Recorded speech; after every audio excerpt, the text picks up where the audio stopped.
And here we are, spawning in the top left-hand corner, or I should just say on the left side of Abyssal City. The blue Protoss player representing Team Fnatic, it is Oz.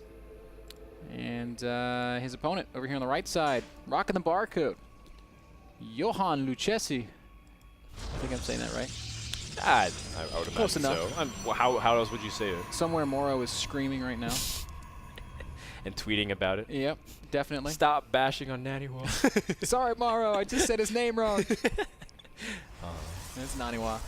As the red Protoss over here on the right side. Both these guys have ferocious PvP. I think Naniwa, especially recently, has looked better than he has ever looked. I've been so impressed with his games, both in the NASL over at MLG this past weekend.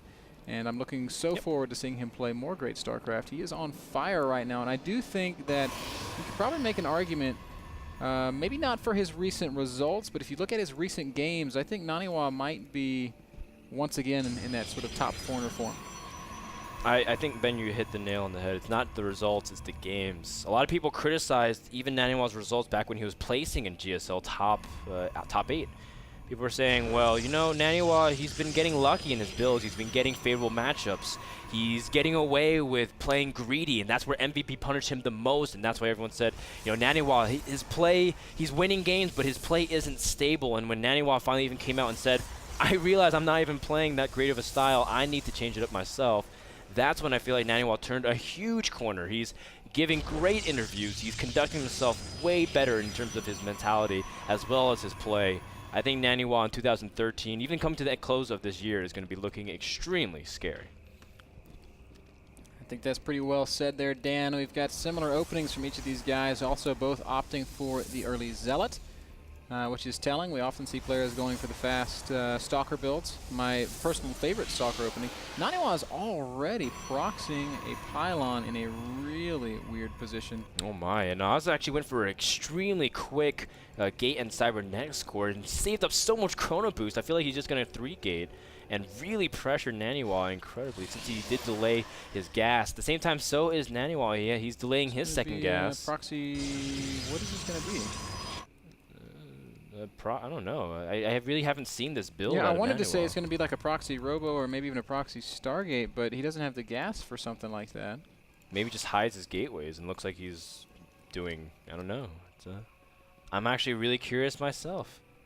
I don't, is Naniwa going to 1-gate expand? He's saving up a lot of money. No, he's going to drop 3 gateways somewhere. He has to drop more gateways. He can't hold this off. I'm saying he needs to drop at least 3 gateways to hold this off. Does he even have a sentry right now? He doesn't have a sentry. He's not building a sentry. And it's not panic time yet because he has, you know, kind of even. I think Oz has a very clear build order win. I think from here, it's like, how is he going to hold off 3 gates? He only has 1, and Naniwa wants to go for a proxy Robo, but Oz went for a super early gate. And this is what we're talking about. Oz loves being super aggressive early on. He's got 2 pylons that Naniwa can't even answer. He can't deal with this in time. The Warpin's going to come in. Yep, here comes that big Warpin any second now.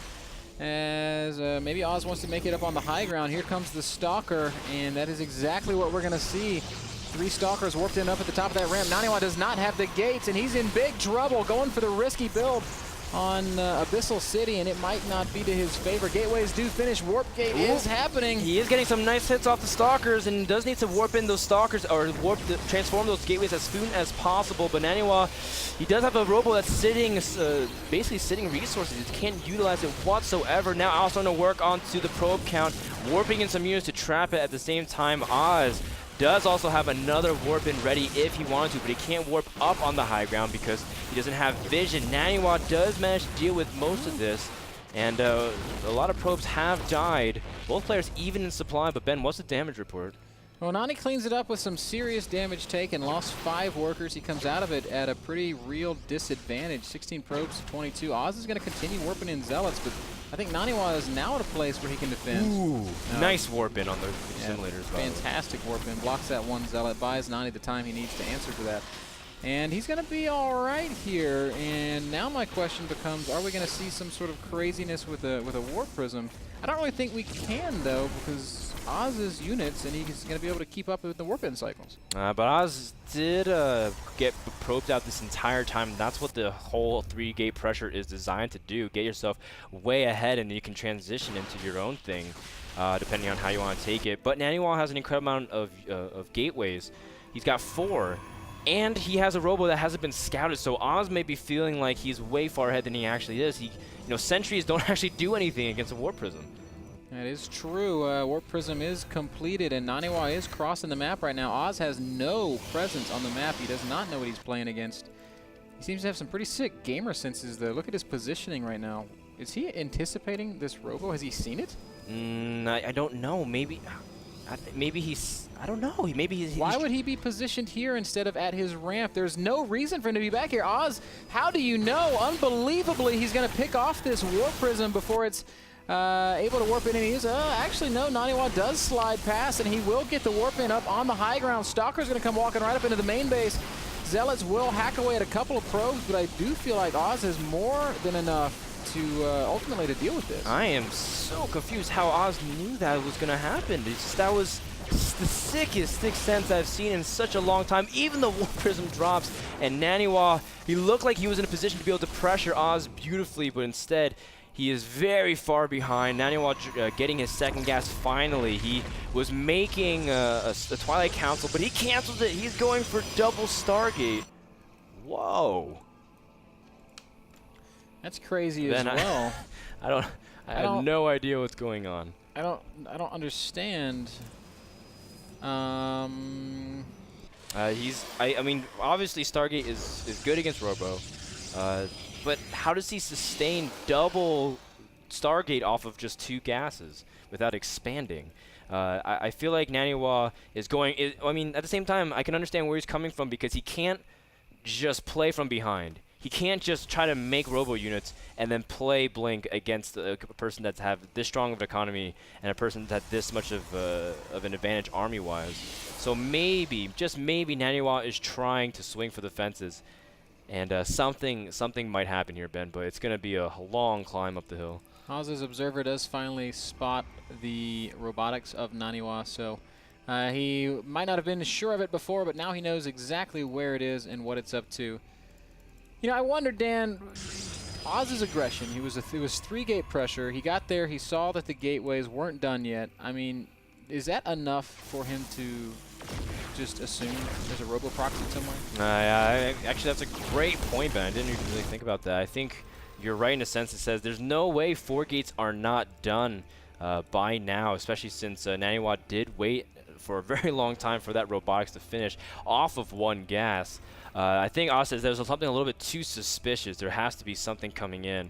And Oz made one of the sickest calls I've seen in such a long time, especially in this matchup. And Oz truly proving that if you can have understanding of the matchup, it really does come down to skill. And it's sort of like Rain. You know, Rain doesn't necessarily have the best units to defend against pushes from Zerg or Terran, but he's always in the right spot. And no matter what you do, you can't break him. And Oz has a big advantage because of it. Nani's going to try to use his Phoenixes to tip the scales here in this next engagement. There's 4 Stalkers and 2 Sentries. That's the only stuff in Oz's army that actually shoots up. And here we go. Sentries lifted immediately. Now Stalkers will be lifted. Can Naniwa muster enough units to actually hold here? It's looking kind of close. He's working on the Stalkers at a very nice pace. Oh my goodness, Naniwa doesn't have any more energy after this 1 lift, though. He will be able to deal with the Stalkers, but he doesn't really have... Oh, he does have 1 more energy for lift, but Oz can keep warping in, and the energy, or the Phoenixes need time to be able to do anything. Oz even brought a Warp Prism to also warp in for some reinforcement, but Oz just has way too much stuff. If Naniwa was given a little bit more time, maybe something could have happened. This is really cool to see Naniwa. Imagine if he was given another minute. I think he would have held very nicely, but because of it, he's not able to do anything. GG, and Oz takes game number 1. What an interesting build. I would have loved to see it actually pan out a little bit more. Crazy game. Interesting play on both sides of the map. To go double Stargate when you see a robo. Yeah. Like, we've seen like double Stargate style before. You know, it makes sense now. Elfie, the god of Protoss. Naniwa has been playing well, so he's been saying his prayers. And now it's coming through in the build orders. For those of you who don't know, Ben's working on a very poetic a piece of literature that he'll release eventually about Elfie. I think it's awesome. It was one of the funniest moments. The Starcraft Bible. He's gonna add it to Chobo Peon's collection. He actually does have a Starcraft Bible of like explaining everything. In there needs to be a new chapter called his is like Dedication to the God of the Protons. meta. Mine is like the Holy Book, and you know all the. I need to pray to Elfie a little bit more often because I think I'm searching for answers in PvP as well. That game was brought to you by iBuyPower for everything you need in terms of assembled PCs, laptops, and more. Go to iBuyPower.com. When we come back, game number 2 between Oz and Naniwa, we'll find out what happens between this top foreigner and top Protoss player from Korea right after this.